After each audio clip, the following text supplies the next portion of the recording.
My name is Maddi Tigers, and I'm doing A Little Princess. Of course, the greatest power Sarah possessed, and the one which gained her even more followers than her luxuries and the fact that she was a show queen. The power that Lavinia and certain other girls were most envious of, and at the same time most fascinated in spite of themselves, was her power of telling stories and of making everything she talked about seem like a story, whether it was one or not. Anyone who has been at school with the teller of stories knows what the wonder means, how he or she is followed about and besought in a whisper to relate romances, how groups gather round and hang on the outskirts of the favored party in the hope of being allowed to join in and listen.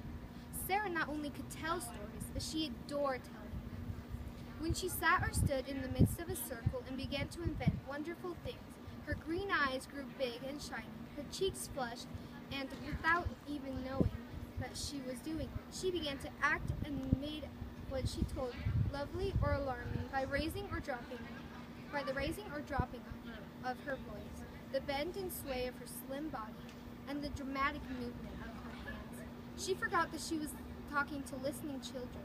She saw and lived with those fairy folk, or the kings and queens and beautiful ladies whose adventure she was narrating.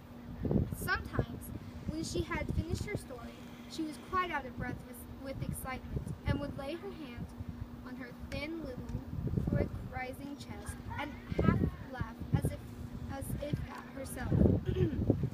When I am telling it, she would say, it doesn't seem as if it was only made up. It seems more real than you are, more real than in the schoolroom. I feel as if we're all people in the story, one after the other. It is queer.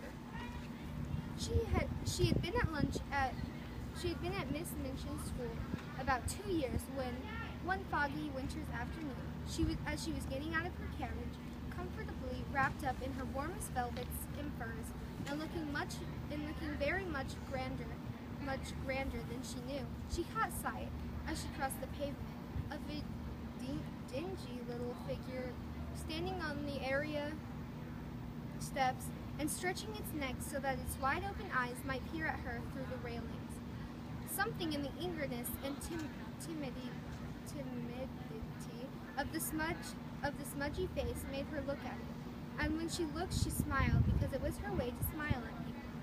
But the owner of the smudgy face and wide-open eyes evidently was afraid that she ought not to have been caught looking at pupils of importance. She dodged out of sight like a jack-in-the-box and scurried back into the kitchen, disappearing so suddenly that if she had not been such a poor little forlorn thing, Sarah would have laughed in spite of herself.